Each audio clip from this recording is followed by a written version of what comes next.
All right, hello and welcome to Political Voice. Well, it's Judgment Day in Lagos any moment today. The Governorship Election Tribunal will deliver its much-awaited judgment to either affirm or otherwise state exactly what its position is on the re-election of Governor Babajide Sanwo-Olu, the governor, as governor of Lagos State.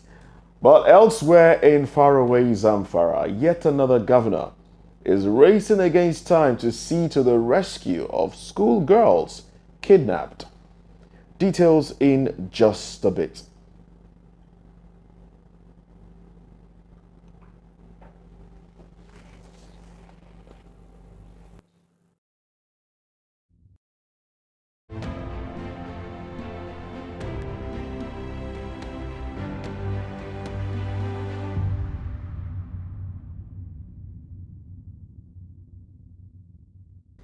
All right, welcome back. The Lagos State Governorship Election Petition Tribunal will deliver judgment for Lagos State today, Monday, September 25. Now, via a post on X, formerly known as Twitter, on Saturday, the governorship flag bearer for the Labour Party, Gbadebo Rhodes Viver, said that he has been informed that the judgment of the election petition at the tribunal will be delivered on Monday. Now, he posted, and I quote, "We have just been informed that judgment on our election petition at the tribunal will be delivered on Monday, the 25th of September.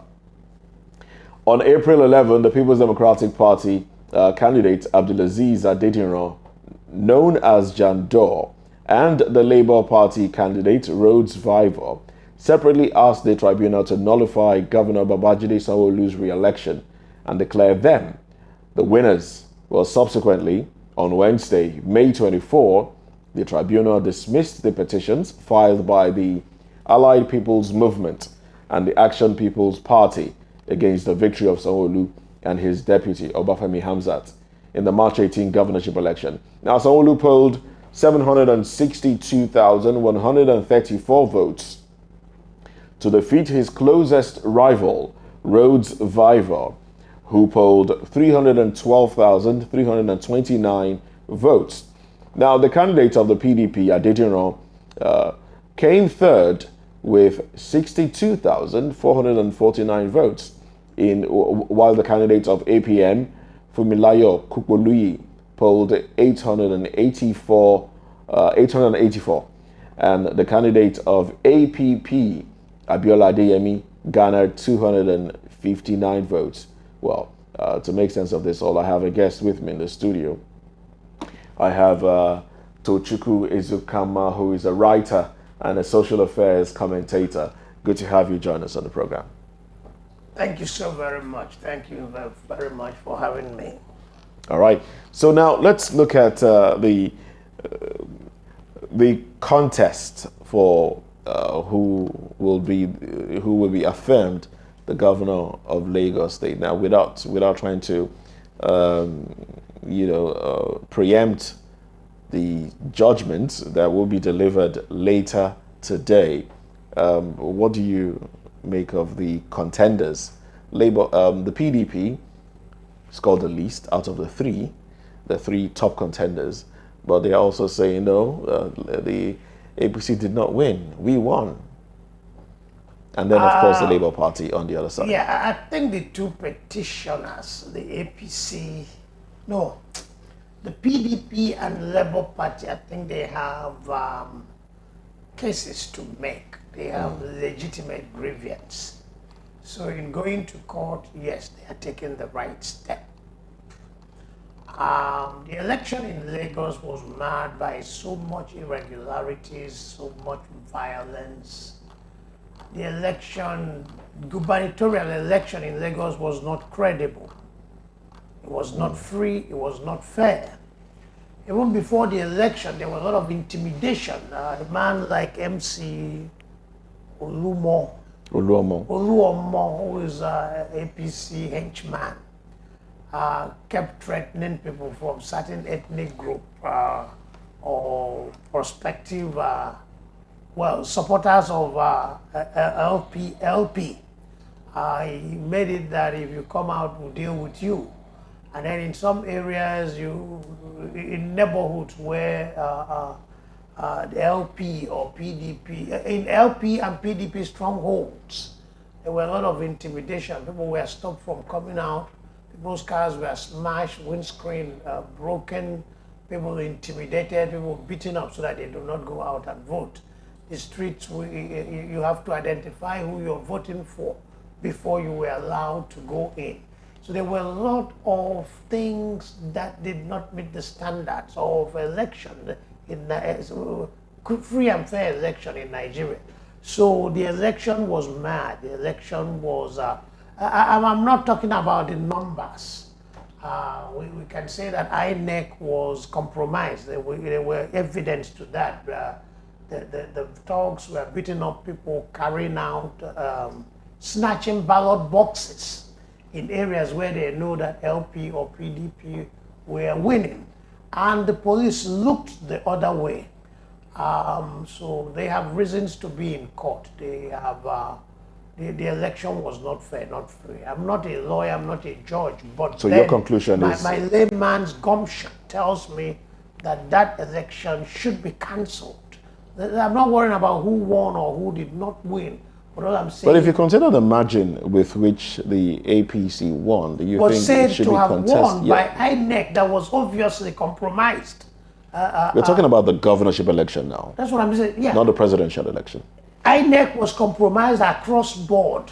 The police were watching people cutting away ballot boxes. The police were watching people intimidating voters. The police were watching people beating up voters, smashing voters' cars, and did nothing. Why would the Nigerian police act that way? The DPOs, the commissioner of police in Lagos and the DPO, they saw all what was happening and did not act. The average Nigerian is for sale. And those guys demonstrated that they were compromised. There's INEC officials now. INEC officials, law enforcement officials, it was complete, it was total. All right, now we also saw a case where an agency established by the government for the state were basically singing and pleading with the residents of the state, asking them to come out and vote for the party, the ruling party in the state. I'm talking about last mile officials now, where there was that video of last mile officials having a choir singing and then begging Nigerians that if we have offended you, forgive us, come out and vote. Now, do you think that played a role in the margin with which that the APC used in winning the state, and would that in any way can that be overturned, seeing that state workers in the states tend to tilt towards the government in power? Naturally, every party will campaign for its should that even have been a thing where an agency is campaigning for the government just because the government is the one in power? I think it's stretching. That was campaign. And campaign is not fundamentally wrong, but using government officials to campaign, civil servants, that might have been stretching the rules. I don't know if it's illegal. It may be, it may not be, but civil servants are supposed to be neutral. Neutral, yes. Yeah, but the kind of things we see in Nigeria, such kind of illegality is minor, is tolerable. I mean, we've seen gross criminality that were ignored. So my concern is not with the campaign, genuine, legitimate campaign of a political party to win the election. That's normal. But the problem is with the intimidation of voters. The problem is with violence, brutalizing supporters of the opposition, making it impossible for supporters of the opposition to vote, cutting away ballot boxes and other forms of electoral violence and fraud. Those are my concern. And there was so much of it in the March 18th election, even more so than in the presidential election, and in Lagos at least, voting in Lagos, and across everywhere there were security agencies. The police were everywhere, searching cars, making sure that things were supposedly done right. So why did they look the other way as APC thugs were disrupting the process, were causing mayhem and havoc? That requires an explanation. So the election, as far as I was concerned, there should be a rerun. Okay. I'm not worrying about the figures. I'm worrying about just what made it impossible for people to vote. All right. So your take, voter suppression and so on and so forth. So basically, your take is that whatever the tribunal rules, it should rule for a rerun. Is that your take? My judgment tells me that. Now, that would mean justice as far as I'm concerned. Okay, that would be justice for Yes. for you. Now, thinking about a rerun, we know that a certain percentage of residents of the state work for the government, one government arm or the other. We have different agencies from LASMA to LASEMA to LOMA, approximately, we have a little above 10% actually of the population working in either state or federal government agencies within the state. A little over 10%, if we want to look at the data. But for those that work with the state government, we saw that there was an increase in salaries at the time. And going by what is going on in the country right now, that will be really cushioning. All right, that will be cushioning. And the government has also come out to introduce bus rides for workers in the state. If there's a rerun, do you think the results will be different, seeing what the state government have put in place already?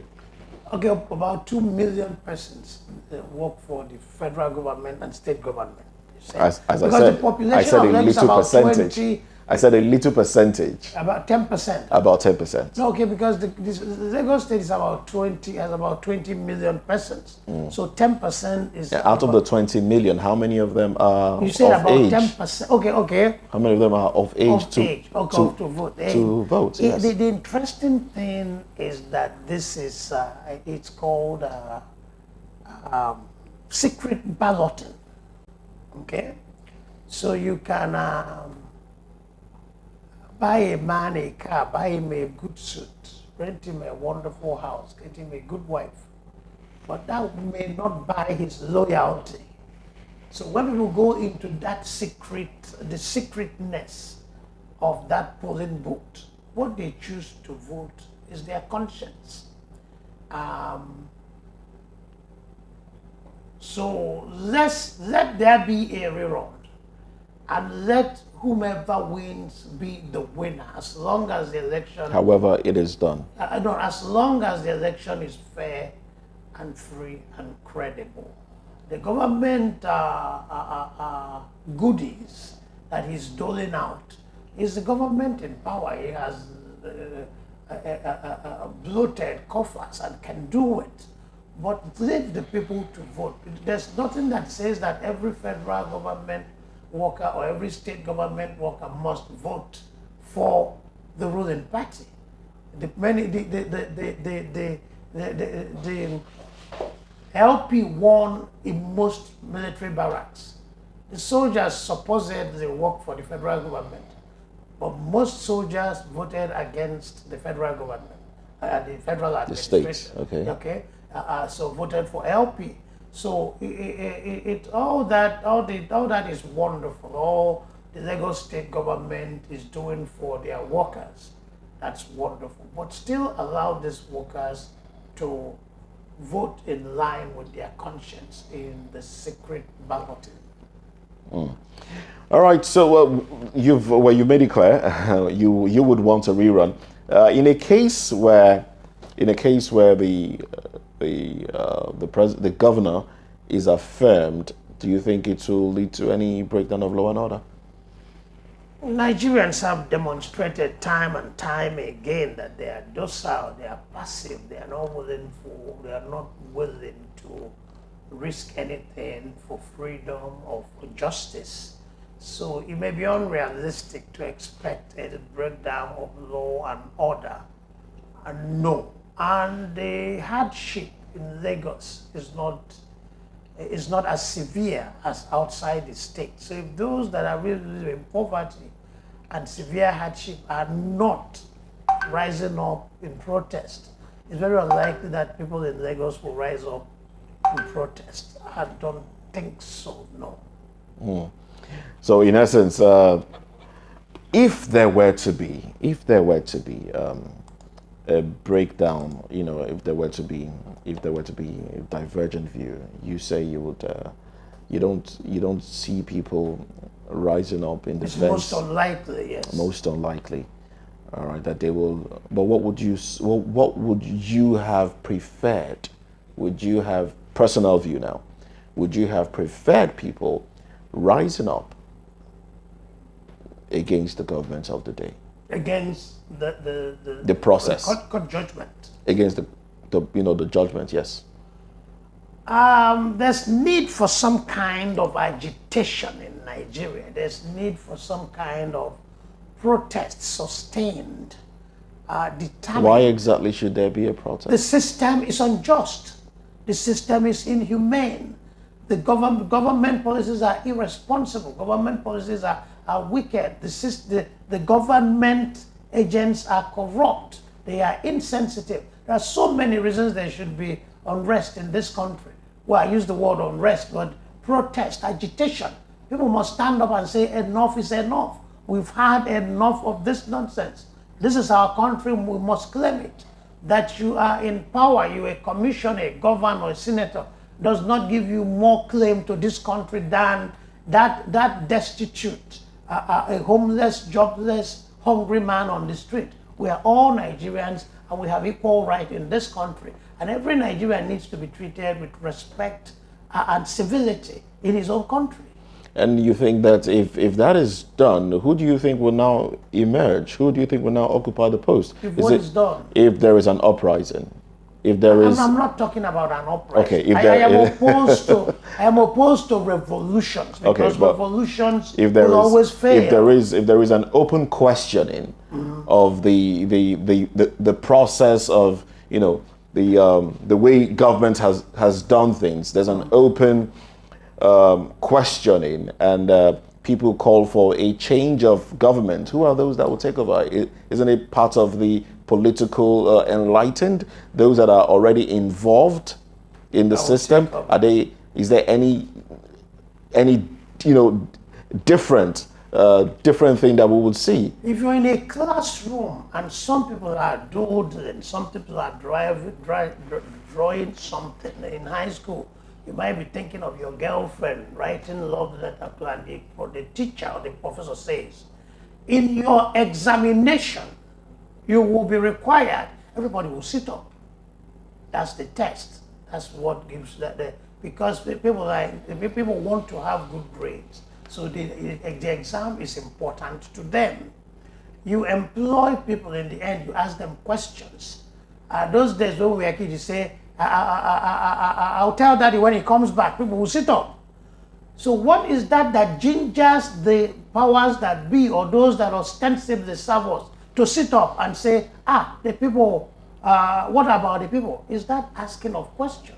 Is that protest? If I do this, the people will react. And if the people react, I might get punished, I might get removed. So that people asking questions, reacting, standing up in defense of what is theirs is most essential, very important. I am opposed to, I am not a nihilist, so I don't believe in destroying what is there to build something new. Hold on to what is new, reform it, let it evolve. Systems that evolve tend to be more successful over time than in cases like Russia, where you try to impose a new order. And the new order finally imploded. The Chinese system would have collapsed if not for Deng Xiaoping after the death of Mao Zedong, who started reforming the system, bringing in capitalist tendencies into the system. That's why China is what it is. But Mao Zedong and his revolution were beginning to, Mao Zedong's revolution was beginning to crumble. So let the people stand up. Let the people question the powers that be. The powers that be were elected by the people and ostensibly, supposedly answerable to the people. So let the people ask questions. Let the people sit up. Let the people make demands. You just can't fold your hands and get led by the nose. Just get goaded around and you just follow. That's my point. And the change will come. It's one elite versus another elite. Nigerians are generally the same, but there are gradations of evil. Okay? Some Nigerian politicians are extremely, mindlessly, even demonically corrupt. Some are modestly corrupt. But they are corrupt regardless. No, Nigeria will remain a corrupt country for historical reasons. All you want to do is to reduce corruption to a manageable extent. Zik was corrupt. Obafemi Awolowo was corrupt. That era was corrupt. How so? How so? But corrupt. How so? What? Can you point to a few corrupt activities perpetrated by these people that you mentioned now? Is it kind of Awolowo? It was a different kind of corruption. Tell me about it. It wasn't the corruption of stealing everything within sight.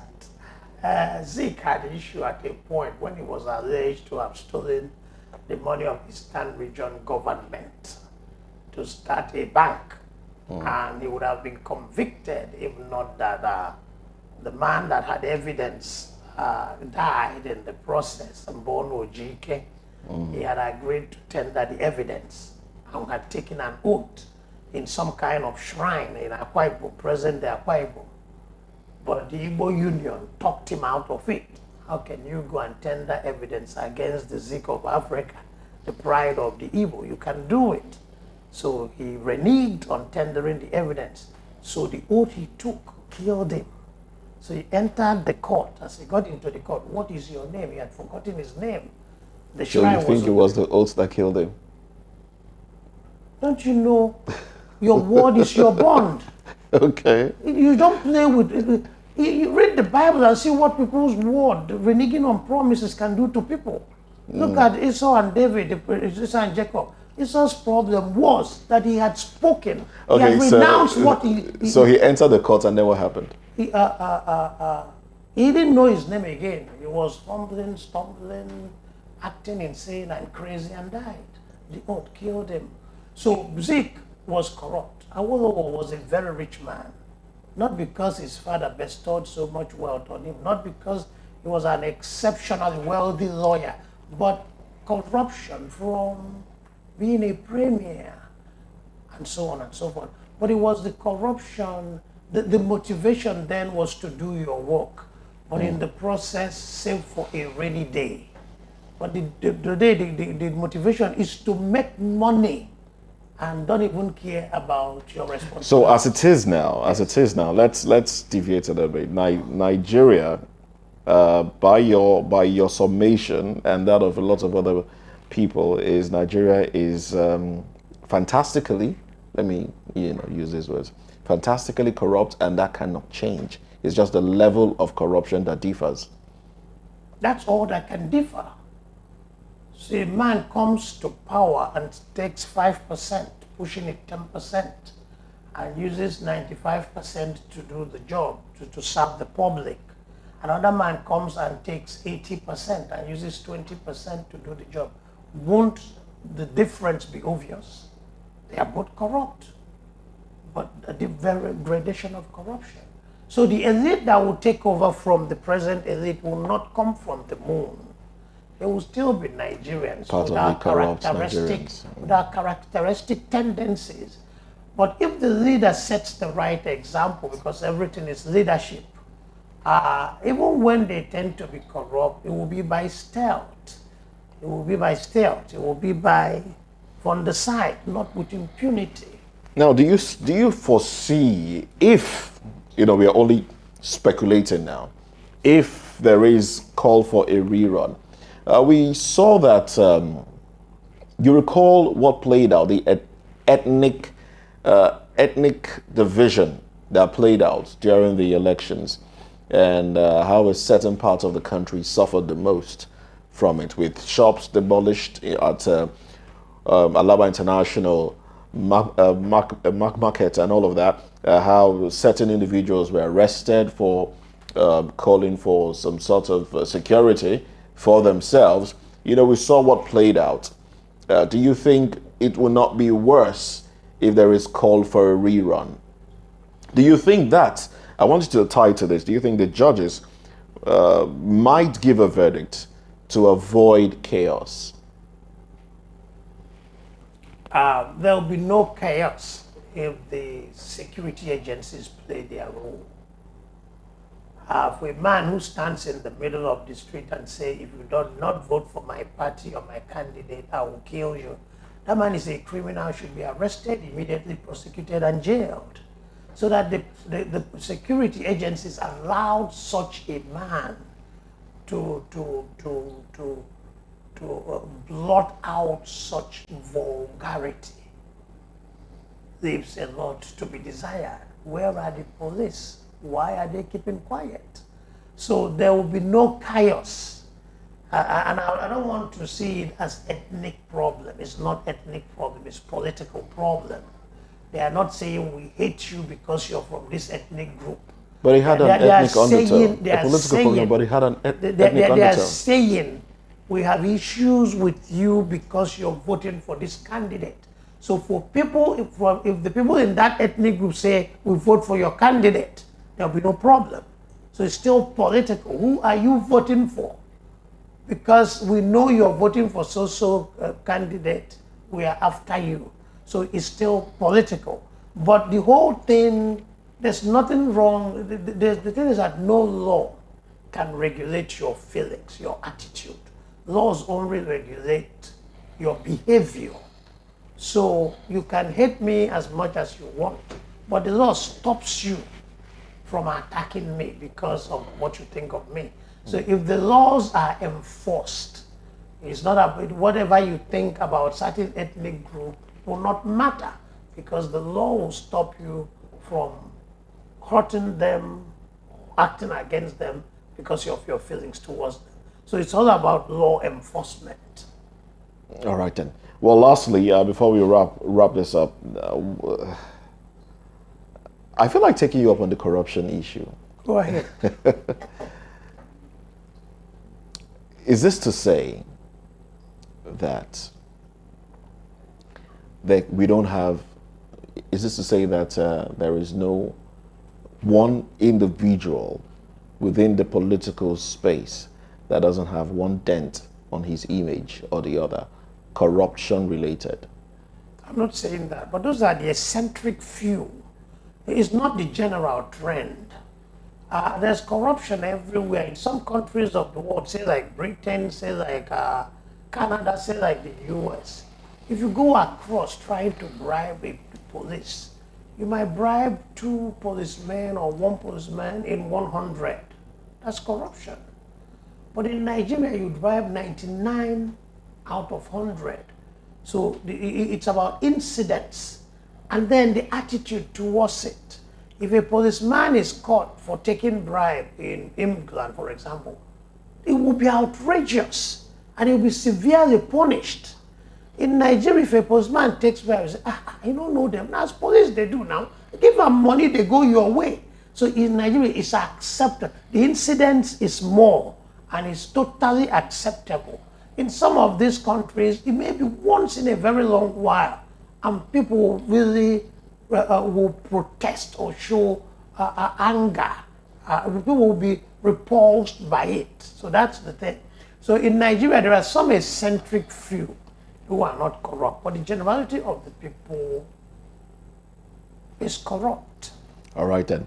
Well, with that, that's a good place to anchor that one, and then we'll dive straight into the other topic that we have for today.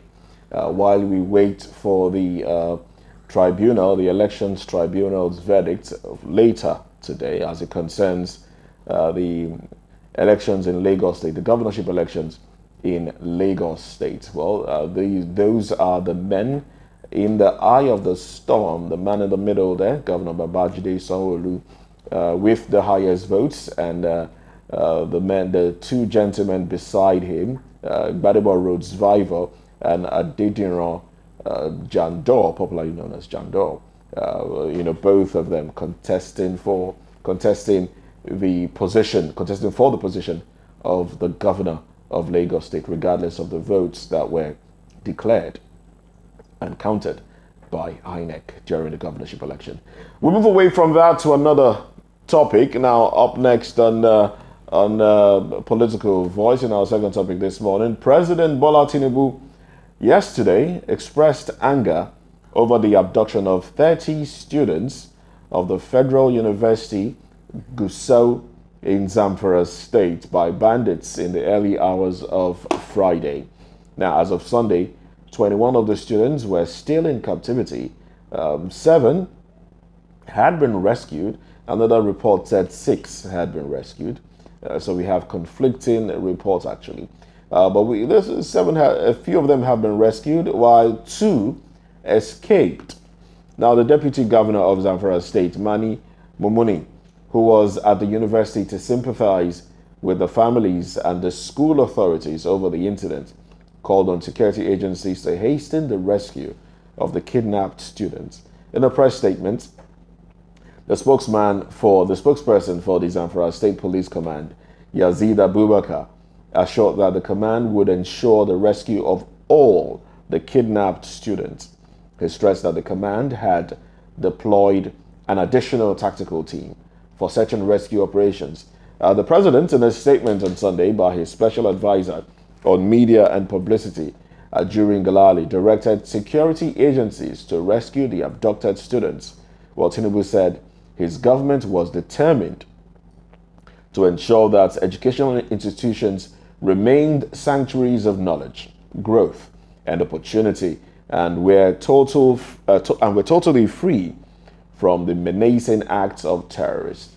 Well, also reacting, the Arawa Consultative Forum on Sunday condemned the abduction of the female students of the university, female students, that's a whole lot of them were female students.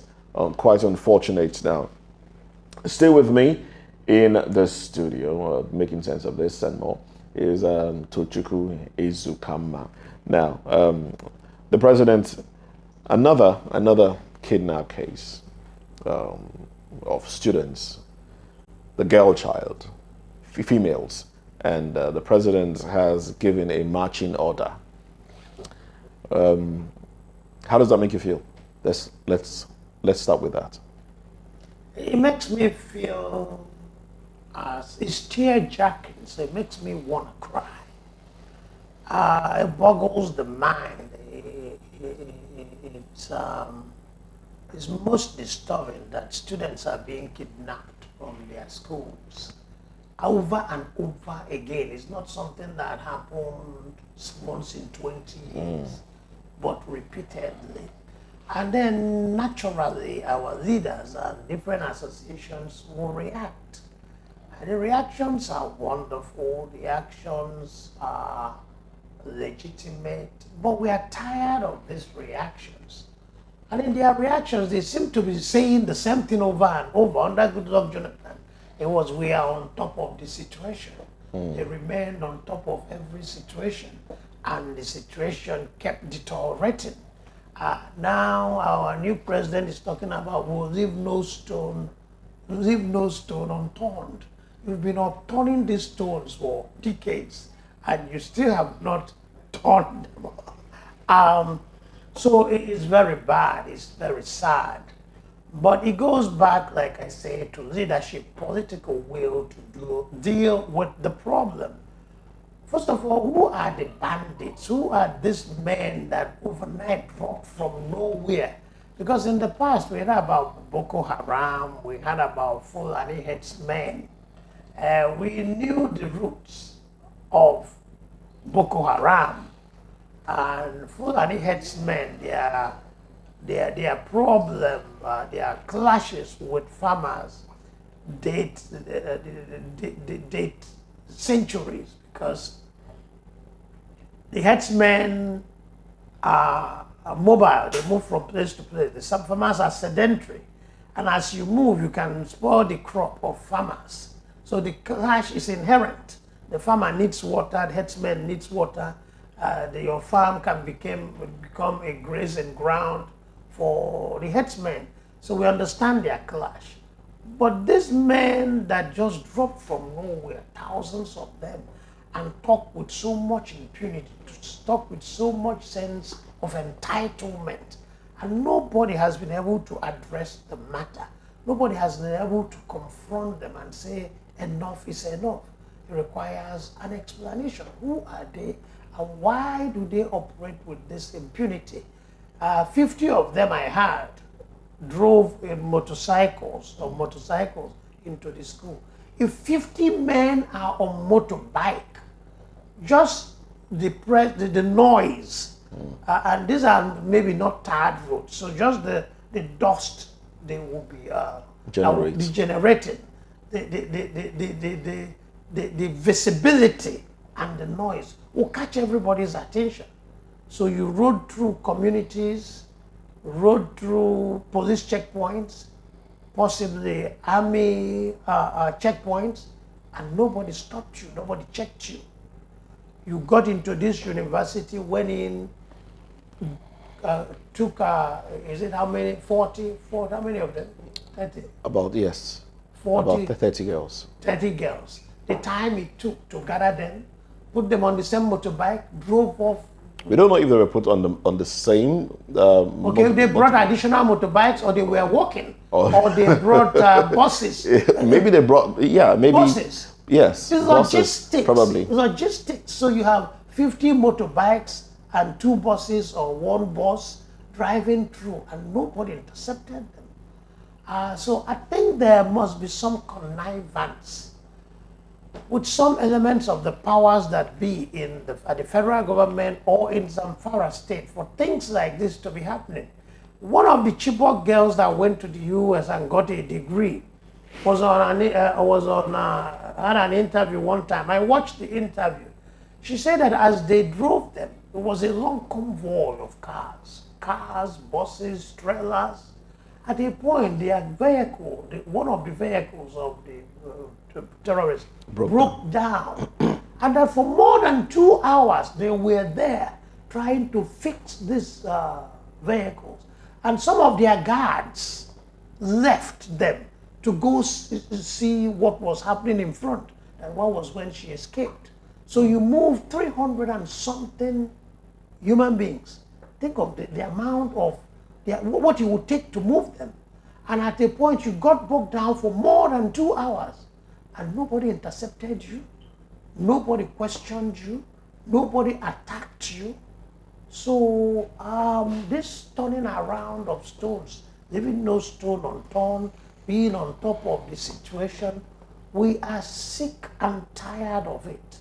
It's time this federal government tell us what is happening and put a stop to this banditry. They know what to do. They can handle it. We have generals in the army. We have colonels. We have soldiers around. We have policemen. What do they call Nigerian security? They're all over, and none of them is acting. So it's a puzzle, and it needs to be unraveled. All right, a puzzle indeed. Since you mentioned the Chibok girls, the kidnap of the Chibok girls, it's interesting to know that 98 of them are still unaccounted for because they are perceived to still be in captivity. 98 of them still in captivity. But then, the president has given marching orders. This is a president who has used a little over 110 days in office, all right? And he's giving marching orders. You don't see these as anything different. Marching orders. Marching orders to the military to ensure that the girls are released. girls are released. You need to give marching orders to the soldiers to do And the their governor work. also. The governor also has given. So marching orders to release the girls or to put an end to banditry. Because several marching orders were given in the past. And the problem persists. So we're talking about solving a problem, not playing to the gallery or seeing something as an opportunity for a press hype. Marching orders to who? You need to tell a general to defend the country, you need to tell the police this work. Something is not right and you need to explain it. It requires some explanation. There are too many experts out there, security experts. There are too many, like I keep saying, that the problem of a leader is never, a leader doesn't have to be too knowledgeable, you cannot know everything. You have to have a vision, you have to be motivated by the right things, the right motivation. You have to have courage, have the resolve. There are too many people to key into your vision and get the problem solved. A president is not a soldier, he doesn't know what is involved. There are too many soldiers, too many retired soldiers, too many security experts that can handle this problem if the political will is there. But I think that the federal government owes the bandits something. And yes, just like many politicians owe the thugs on the street something. And because you know who they are, and because you don't want to offend them, you let them act crazy, because they're either serving your purpose for now or you need them in future. So the government knows what to do if they choose to. And there was a case one time somewhere in the West, I don't remember the exact state, where the daughter of the head of Afenifere was killed, kidnapped and killed. An eyewitness said that it was Fulani headsmen that killed this woman. Our present president then, That's Buhari. our present president, Tinubu, Okay. as of then, asked rhetorically, where was the cattle? Okay? Meaning that if it's Fulani headsmen, they must be heading cattle. So if they are not killed by Fulani headsmen, because those who killed them did not have a flock of cattle following them.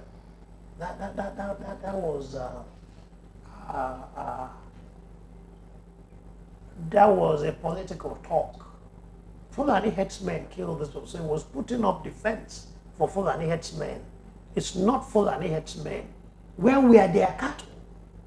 So every Fulani headsman must have a flock of cattle. Because there were no flock of cattle following them, they were not Fulani headsmen. You were questioning the testament, the narrative of eyewitnesses. An eyewitness reporter. Because you have an agenda to serve.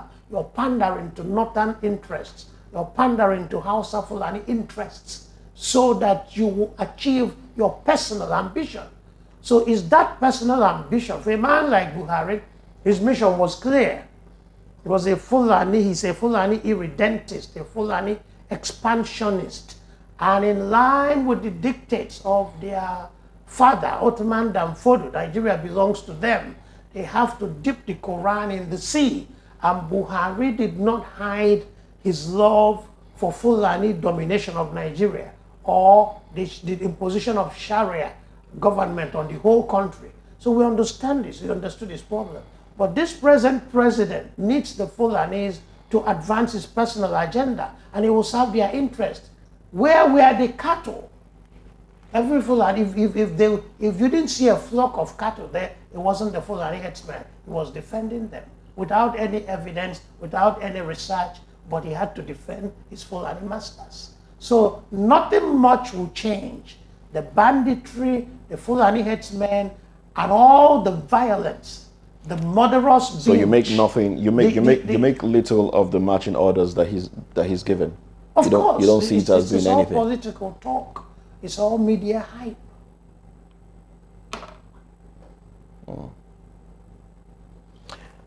All right, that's your summation of it. But if you say, like, if you say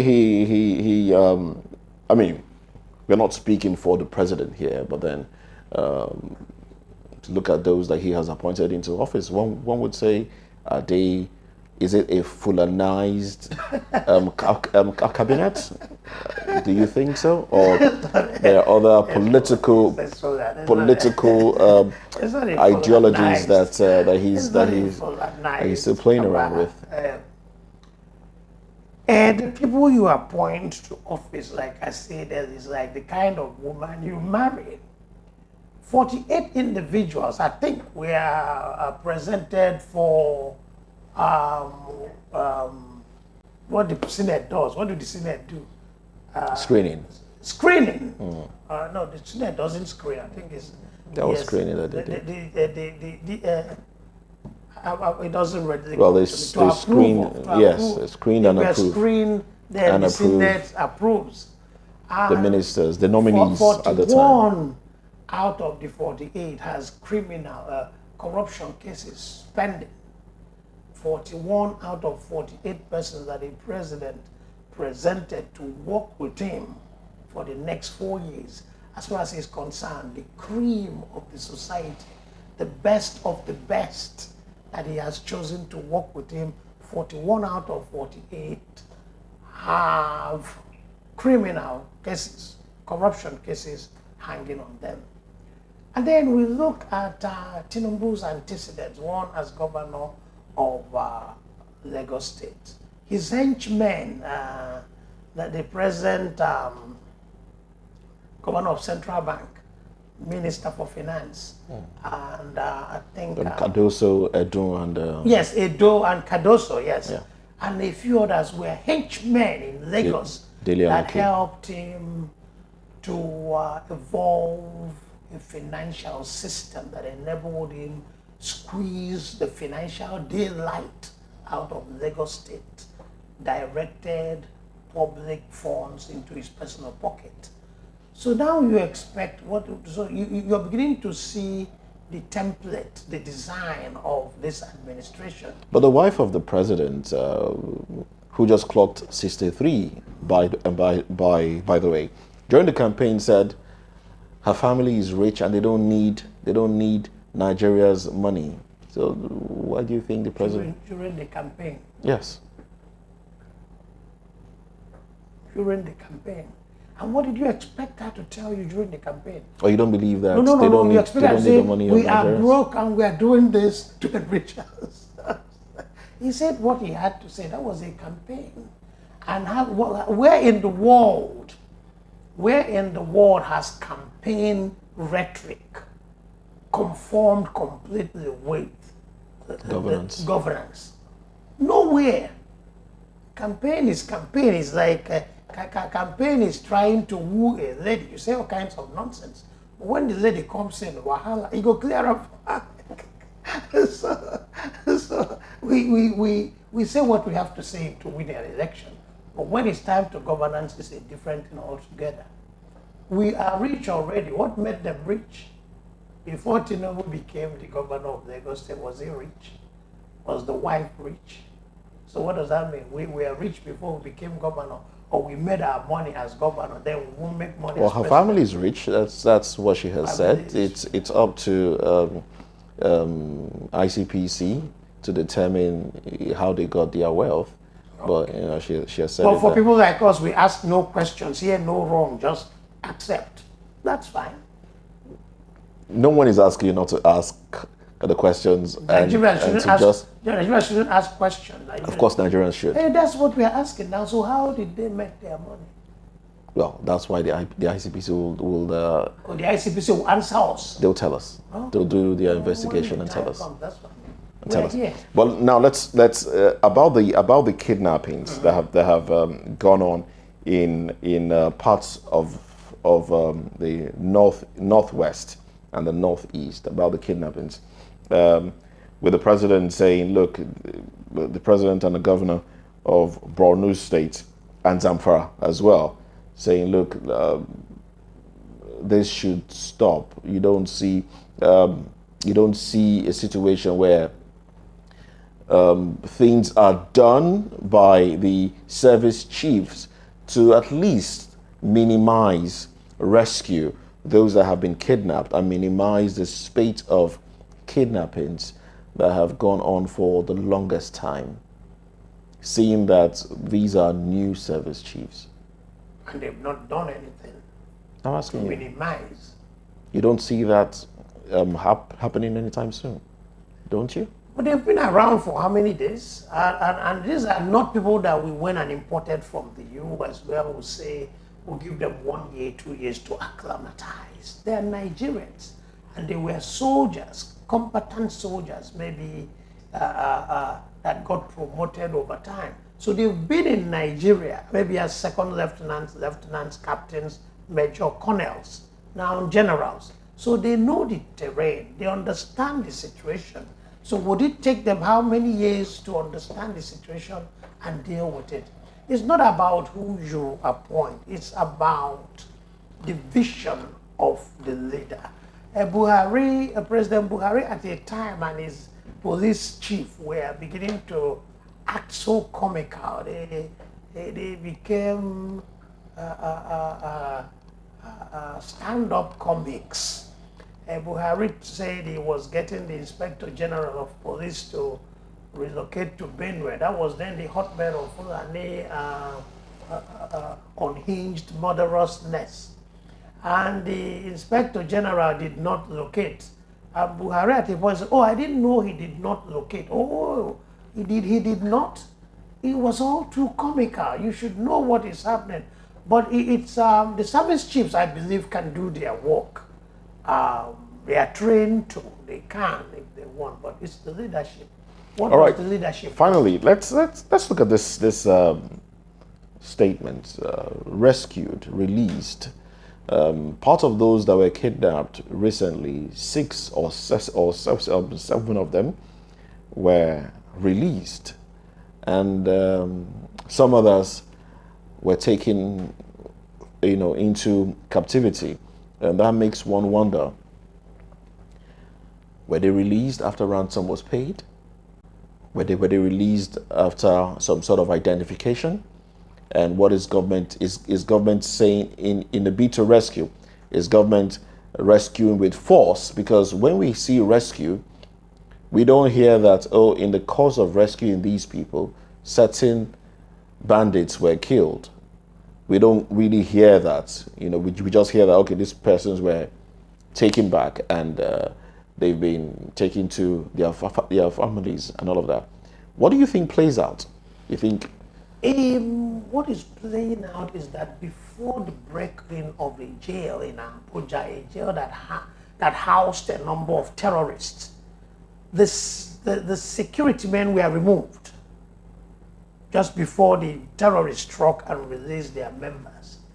So you see connivance here. In Chibok, the principal knew the attack was coming. And I think security agencies have said, no, don't take WAEC in that area. Some organizations, some agencies have said, do not take WAEC in that area. Relocate the girls because it's not safe. And the governor and the principal ignored this warning. So you use the word connivance. Let me borrow your word, because if you go to rescue captives, you kill maybe 2 terrorists, 3 terrorists, a soldier will die, 2 soldiers will die, and the captives, 1 might die and 1 wounded, and then you release 50. But we don't hear things like that. And whether it was released or rescued, how did it happen? Because they released 7, huh? 6 or 7 of them. The press said released. Yes. Okay. And you kidnap people, you release them. Why are you kidnapping if you want to release? So if you say rescued, what are the circumstances surrounding the rescue, the battle involved and all that? So there's connivance. The thing is like going to fight IPOB in the southeast. Government officials from the southeast may act on government orders, fight them. But many of the people you're ordering to fight are sympathetic to IPOB. So it becomes a complex issue. So even before you go to attack IPOB, some of those that were to attack them will tell them that you are coming to attack them. So it's all mixed up of loyalties and emotions. And they need to be sorted out before things can happen. Another thing is that Sorting out in what way, please? that's the job of the leadership to Okay. sort things out. Sorting out. Sort out support, sympathies, emotional attachments. The thing also is that some communities in the north have learned to be more comfortable living with the terrorists than the government. You pay the terrorists, they protect you. You fight against them and provide information to the government. The government may not act on it. And even when they do, the terrorists will find out who informed the government and come out after. So after the informant.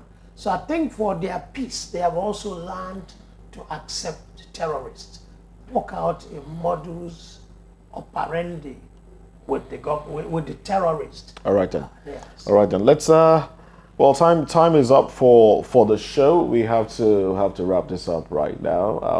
Can you give me your final thoughts in 1 minute? Final thoughts are simple. Both topics. Both topics. In the first, the election that was held, the gubernatorial election in Lagos of March 18, 2003 was not credible, it was not fair, it was not free.